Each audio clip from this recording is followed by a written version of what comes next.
Gak apa-apa ini pesertanya 3. Oke, baik. Assalamualaikum Mas Hasnan. Waalaikumsalam, Pak Arif. Oke, ini Mas Hasnan sudah lama tak jumpa. Gimana kabarnya di Turki?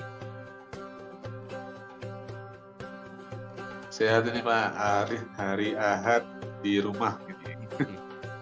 Oke, alhamdulillah ya. Oh ya, di situ kalau boleh tahu jam berapa Mas ya sekarang ya di Turki? Sekarang itu jam 12. Oh, jam 12. Jam Kalau di 12 sini siang. jam Bedanya itu Oh, itu ya jam 12 siang ya. Kalau di sini jam 15.58, berarti bedanya 5 jam. Barusan juga saya tadi kontak siapa Mas Ali Akbar yang ada di Saudi kalau nggak salah ya. Itu anak Ilha kalau nggak salah juga itu jam 11. ya, Oke, ini Mas Hasnan. siang ya. Iya, dia tuh di Saudi kalau nggak salah ya. Saudi kalau nggak salah ya. Mekah atau Iya, di dari zaman di Turki Pak. Dia udah di sana. Tapi statusnya juga masih mahasiswa Ilha kalau nggak salah. Karena tinggal penyelesaian tugas akhir kan. Iya. Ini sinyalnya agak ini ya. Masih. Iya. Suara saya delay nggak Pak? Delay ya suaranya ya? Ya, agak ini apa namanya? Videonya terbata-bata. Nggak apa-apa. Oke, Mas Hasnan, berarti di Turki itu di daerah mananya, Mas ya? Saya di kota Ankaranya, di ibu kota. Berarti Ankara itu ibu kota ya? Ibu kota Turki atau Istanbul ya? Ibu kota itu yang mana ya? Istanbul atau Ankara ya? Ini banyak yang salah kaprah kadang itu. Ya, banyak yang salah paham Pak. Ibu kota Turki itu kota Ankara. Dulu Ankara. memang pernah bukan Istanbul. Ya, dulu pernah Istanbul, cuma ketika masa Republik itu dipindah ke Ankara. Soalnya biar menjauh dari mana ya? Secara geografis kan Ankara di tengah, Pak. Iya, benar-benar. Nah, kalau Istanbul kan di pinggir dan dekat lautnya. Jadi kalau secara perlindungan pemerintahan tuh bagus di tengah, di kota Ankara. Oh, secara geografis dan geopolitik itu mungkin Ankara yang dipilih karena center itu ya. Ya. Kalau tetapi dari lainnya sisi biar menjauh dari bekas Kesultanan Ottoman kan, jadi dijauhkan dari bekas-bekas kerajaan itu. Ya, termasuk nanti unsur-unsur yang masih membekas di situ ya. Iya. Nah, ini udah bagus ini videonya sama suaranya nih. Berarti kalau boleh dirunut sudah berapa lama nih Mas Hasnan kalau nggak salah ya? Hampir masuk tahun kedua kalau nggak salah ya di Turki ya? Ini hitungannya sudah 1,5 tahun karena datang itu bulan September 2021 September. 21. Oh, berarti nanti September nanti itu hitungannya pas 2 tahun ya? Ya, pas 2 tahun genap. Berarti kan kemarin rombongan Pak Dekan, siapa lagi ya? Pak Anhar itu sempat ketemu berarti ya? Ya, Ustadz Anhar, Ustadz Nur, Ustadz Hendra dari LPSI. Iya, sama Mas Aziz, Pak Aziz kalau nggak salah ya. Oh ya, Pak Aziz juga ya, Pak Aziz. Oke, nah kalau yang sempat kejadian gempa kemarin itu bukan di Ankara Mas ya? Yang kejadian gempa dahsyat itu bukan di Ankara ya? Nah, kalau gempa kemarin itu titiknya di beberapa kota, tapi tidak di Ankara. Nah, Ankara itu malah jadi tempat shelter tempat ini penanggulangan keamanan ya, penampungan ya. Jadi semuanya kota-kota, ada 10 kota sih kurang lebih, itu semuanya diungsikan ke Ankara selama kurang lebih 2 minggu kemarin, 2 minggu 3 minggu. Oh, itu sampai korbannya ratusan ribu tuh kalau nggak salah berapa ya? 300.000 apa ya? Banyak itu kemarin ya Mas ya? Nah, sebenarnya kemarin tuh gini Pak, bahkan orang Turki pun juga heran kenapa dengan skala gempa yang tidak terlalu besar, 5 angkanya 5 skala Richter, tapi kenapa korbannya banyak? Bahkan di media sosialnya, Twitter media benar. Orang Turki itu dikomparasikan sama Jepang Pak. Jepangnya itu ya walaupun tidak apple to apple ya, tapi minimal 5 itu harusnya skala yang sama itu ya. Iya, dengan skala yang sama ya. Iya. Berarti bisa jadi memang ada permainan media yang yang membuat sudah terungkap itu, Pak. Jadi kemarin itu selain sudah terungkap ya. Selain penanggulangan para penyintas gempa, itu juga ada para kontraktor kali ya sebutannya yang ditangkap. Karena iya benar-benar ada infonya tuh saya baca. Diindikasikan memarkup atau menipu komposisi lah bangunan ya. Gitu. Iya. Iya, sempat saya baca itu. Satu sisi faktanya keluar. Iya, ada infonya memang saya baca tuh kontraktor tuh udah mulai mau melarikan diri tuh ditangkap itu, dicari tuh. Terutama bangunan-bangunan yang runtuh itu kan. Ya. Soalnya di Turki Pak, itu ada aturan bangunan 20 tahun itu harus dihancurkan karena biar di rebuilding lah, dibangun kembali. Iya, rebuilding untuk keamanan ya. Tapi selama 20 tahun itu dipastikan bahwa kontraktor yang membangunnya harus kuat untuk 20 tahun. Nah, 20 tahun atau 50 tahun saya kurang ingat Pak. Tapi ada jangkanya bangunan itu harus dihancurkan. Tapi waktu selama gempa yang ya karena kita kan dapatnya yang video-video yang cukup dramatis itu kan, rubuh, goyang-goyang. Nah, Mas Hasnan waktu di Ankara cukup terasa nggak? Nah, kalau di kota Ankara sebenarnya ada beberapa titik yang terasa di pinggiran kota itu ada. Tapi kalau saya pribadi tidak merasakan, karena saya alhamdulillahnya berada di titik di tengah kota Angkaranya, tengah-tengah ya. Mamak Belediye namanya. Mamak Belediye itu di tengah lah di kota Angkaranya. Nah, yang terasa itu di pinggiran ada beberapa titik itu ada di kota Ankara.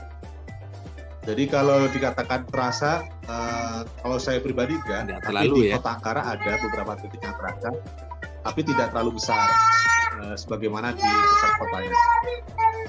Oke, itu yang mudah-mudahan nanti yang selama proses penyembuhan korban, kemudian pembangunan kembali, Turki kembali aman sedia kala. Nah, ini Mas Hasnan kebetulan kita kan punya program Ramadan Around the World ya. Jadi Ramadan keliling dunia, tapi secara virtual ini karena keterbatasan dan juga kemampuan dari teknologi yang bisa menjamah berbagai macam tempat. Nah, kebetulan Mas Hasnan ada di Turki. Kita mau nanya ini bagaimana suasana Ramadan di Turki, Mas? Apa bedanya dengan di Indonesia? Di Indonesia kan kalau di pinggir jalan tuh jual kolak, tajil. Nah, kalau di Turki gimana ya? Oh ya. Jual kebab gitu. Jadi ya? Kalau dulu ekspektasi saya, Pak, Turki itu kan istilahnya mantan negara Islam ya. Jadi kan seharusnya sesuatu yang berbau perayaan agama Islam tuh meriah lah. Benar. Ekspektasi saya puasa itu ramai, tapi ternyata enggak. Jadi di sini tuh puasanya ya bahkan ya seperti tidak terasa di bulan puasa. Ya. Dan ada satu paradoks nih Pak Arif di Turki itu. Orang Muslim itu belum tentu musliman. Orang Muslim itu belum tentu musliman. Kalau orang Muslim tuh statusnya Muslim nih, Islam nih, secara KTP. Tapi dia belum tentu musliman. Musliman itu maksudnya dia menjalankan ibadah sebagaimana orang Islam. Contoh sederhananya pas saya belanja di toko lah. Dari mana kamu asalnya? Nerelisin. Saya dari Indonesia. Oh. Musliman pesan, kamu seorang musliman nggak? Kan saya bingung ya saya Islam. Oh bukan, maksudnya kamu menjalankan ibadah nggak? Iya saya menjalankan ibadah. Oh ya berarti kamu musliman. Kamu puasa, kamu sholat dan semua syariat. Karena di sini ya tidak bisa menghindari fakta ya banyak Islam yang hanya status sekuler ya. Nah itu berkaitan dengan tadi tidak terlalu meriah bulan puasa di Turki ini. Bahkan lebarannya itu Idul Fitri itu tidak semeriah kalau kita di Indonesia ya Pak. Di sini malah meriahnya itu ketika Idul Adha. ya. Oh, karena motong kambing, motong kurban itu ya? Motong kambing, motong sapi, malah meriah. Kalau Idul Fitri malah adem ayam. Bahkan ketika sholat Idul Fitri, yang datang ke masjid itu cuma laki-lakinya. Perempuan itu di rumah. Yang perempuan di rumah? Yang perempuan di rumah. Oh gitu. Jadi, ya itu. Jadi ya sepi. Kalaupun rame cuma laki-laki semua. Laki-laki. Ya. Nah kalau tarawihnya gimana Mas? Tarawihnya ada nggak di masjid? Ada ya? Kalau tarawih ada. Di sini itu Hanafi ya, dia 23 rakaat. 23 rakaat ya. 23 rakaat. Cuma yang berbeda, dia nggak ada ceramah kultum. Jadi setelah sholat Isya, setelah sholat langsung Isya, ya? sholat sunnah langsung sholat tarawih. Dan langsung jadi ini, Pak. Jadi iya. Nah pas subuhnya juga begitu, agak berbeda juga. Kalau kita kan normalnya dari azan ke sholat subuh itu kan mungkin jarak lah ya. 15 menit ya. Nah kalau di sini 10-15 menit. Jadi udah ngantuk dulu lagi ya. Jadi kita azan, datang ke masjid itu nggak langsung sholat kan? subuh. Kalau hitungan waktunya pasti kurang lebih setengah jam, ya. Itu tapi diisi oleh seperti ini kajian dari ustadznya, dari ulama. Oh, jadi tuh jarak antara azan sama waktu sholat itu diselingi dengan kajian dulu? Ya, kajiannya membahas mungkin beberapa ayat Quran ya. Tapi itu kalau saya karena saya belum melihat semua masjid ya. Tapi sementara masjid beberapa yang saya kunjungi itu kurang lebih seperti itu. Azan, kemudian datang, kita sholat kajian, sholat sunnah, kemudian diisi kajian, kurang lebih 30 menit, baru kemudian sholat. Kalau kita agak kebalik kan, dari azan agak bersegera buat sholat 15 menit jaraknya atau 5 menit lah. Kemudian habis sholat baru misalnya ada kajian kalau di subuh kan di sini kita ya. Ya betul. Gimana kalau di itu karena kajiannya di akhir kadang ditinggal ya. Nah benar. Jadi mungkin Mas Hasnan itu salah satu trik juga ya untuk jamaah yang sudah ke masjid ya. Jadi diikat dulu dengan kajian baru nanti habis itu tetap sholat karena orang nggak mungkin udah ke masjid kemudian nggak balik lagi ya.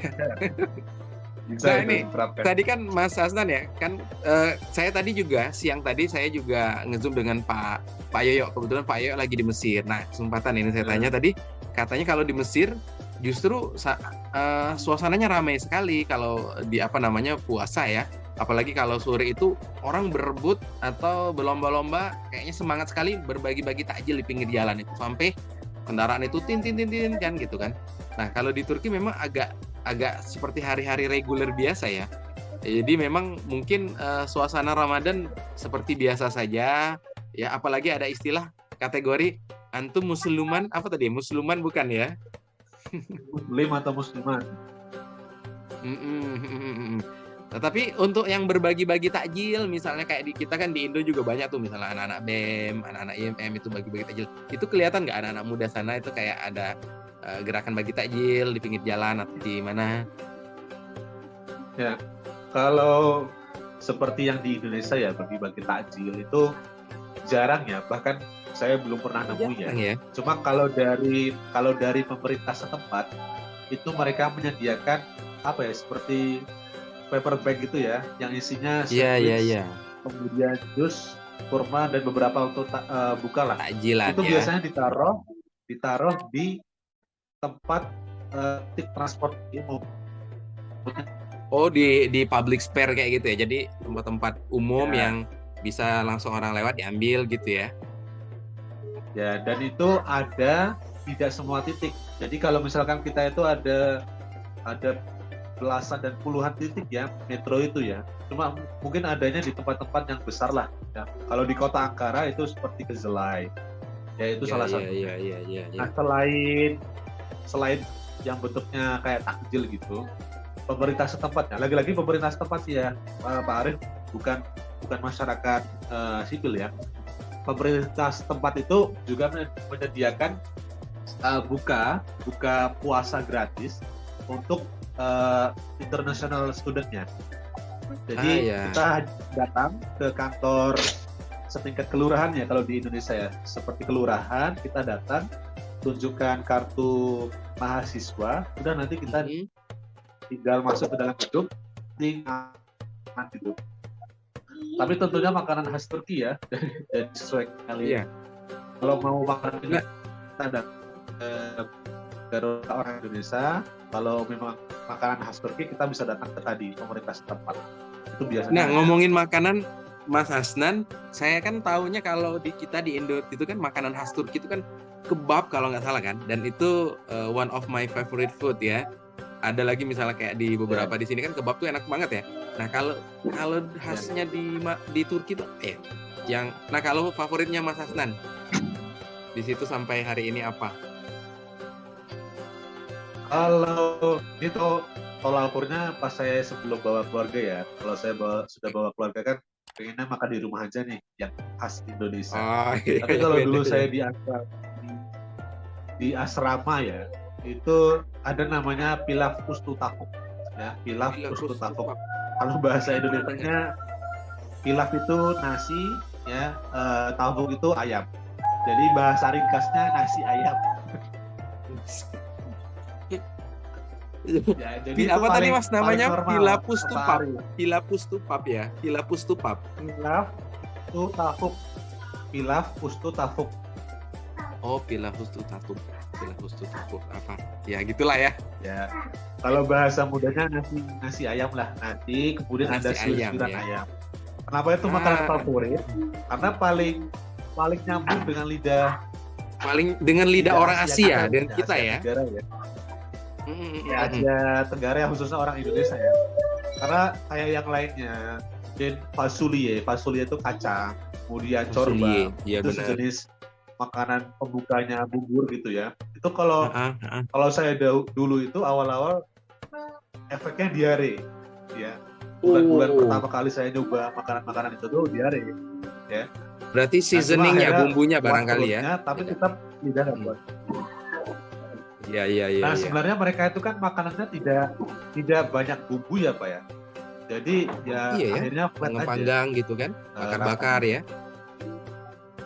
Iya, beda dengan di Indonesia kan bumbunya cukup kuat, rempah-rempah segala macam. Oke, Mas Hasnan, ini kan dengan keluarga ya di sana ya.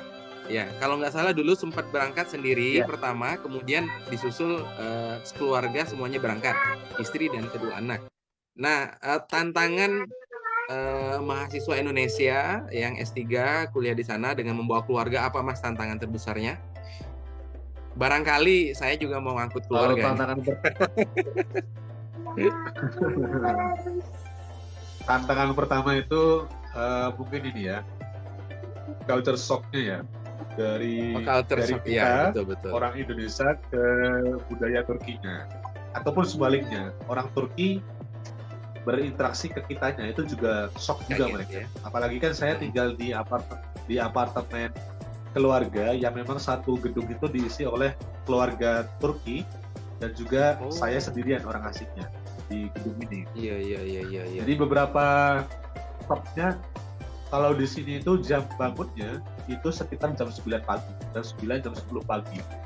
Nah, kalau kita kan di Indonesia startnya habis subuh ya, jam 5, jam 6, kita sudah beraktivitas. Nah, karena perbedaan jam bangun itu, kadang-kadang kita mendapatkan keluhan, ya, karena berisik sebelum waktunya.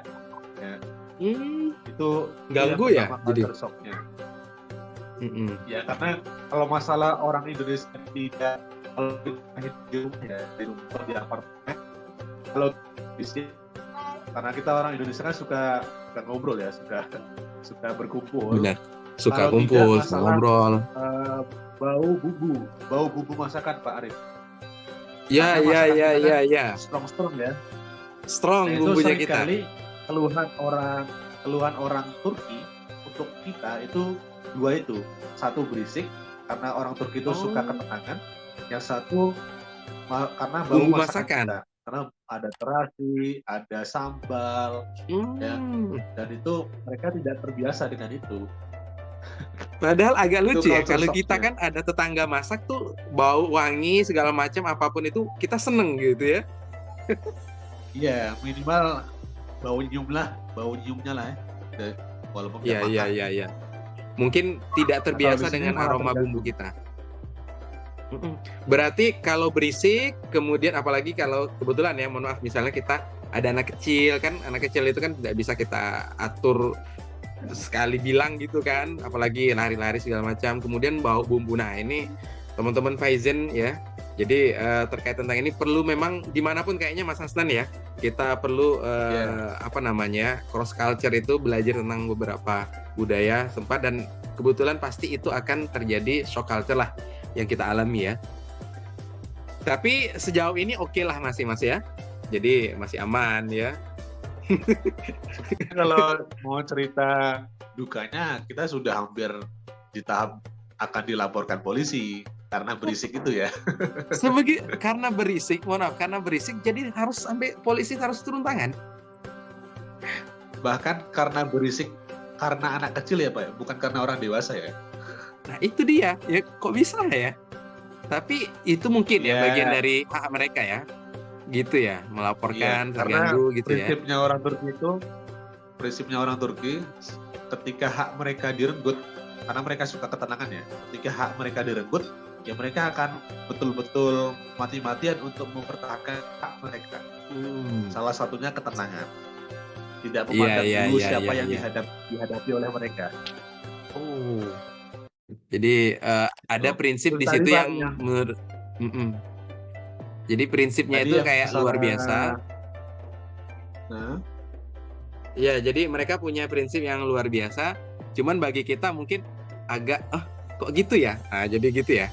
Jadi agak kalau kita cukup mempertanyakan, tetapi ya mau gimana lagi karena udah prinsip mereka seperti itu ya. Iya, karena kita pendatang juga harus menyesuaikan. Oke, terakhir Mas Hasnan. Nah, ini karena sudah 1,5 tahun di sana, boleh nggak kita diajarin 1 atau 2 kata bahasa Turki yang mungkin yang sering kali didengar oleh Mas Hasnan, yang sering dipakai. Sekalian kita mungkin ada mahasiswa atau warganet ya yang sedang menonton akan mulai nyicil bahasa Turki. Atau kalimat apa gitu. Mungkin ini ya, perkenalan diri aja kali ya. Boleh. Berarti udah bisa nih ya. Merhaba. Coba Pak Arif. Merhaba. Benim Adem. Benim Adem. Arif Rahman. Benim Adem. Arif Rahman. Merhaban, Benim Adem Arif Rahman. Ya. Merhaba, Benim Adem Arif Rahman. Halo. Benim Adem Arif Rahman. Saya Arif Rahman. Oke, marhaba Beni Adem Arif Rahman. Nah, jadi itu perkenalan mengenalkan nama kita ya. Ya. Kemudian kalau kita tanya kabar, Nasel Senes, bagaimana kabarnya kamu? Asel Senes.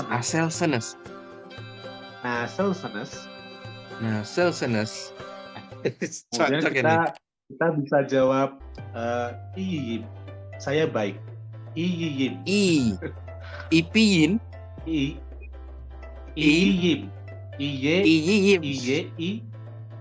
Ya. Iyim. Kabar saya baik ya. Merhaba Abdul Salam. Apa nama tadi ya? Rahman. Jadi Iyim. Ya, merhaba, Benim Adem, Asman Nahar, Asal Senas. Bagaimana kabar kamu? Benim Iyim. Saya baik-baik saja. Oke, itu ulangan ini. Keren. Ya mudah-mudahan Mas Hasnan sehat selalu beserta keluarga. Ya kami sempat kemarin waktu dengar kabar itu, makanya kita tanya tadi gimana kabarnya kan? Ada kejadian itu. Baik Mas Hasnan, ini kalau kita jam sekarang 16.22 sambil menunggu juga buka puasa. Dan mudah-mudahan Mas Hasnan juga dengan keluarga sehat selalu. Sampai nanti kalau sempat balik ke Indonesia, rencana pulang nggak ke Indonesia nih, Lebaran? Saya insya Allah pulang. Tapi bulan belum. Halo. Oh rencana pulang ya? Tahun ini pulang. Insya Allah tahun Oke, ini pulang, ya. tapi bulannya belum tahu. Oke, siap. Ada salam juga dari dosen dan tendik dari FHIUAD ya. Oke, Ya, terima kasih Mas salam Hasnan. kembali. Assalamualaikum. Waalaikumsalam warahmatullahi wabarakatuh.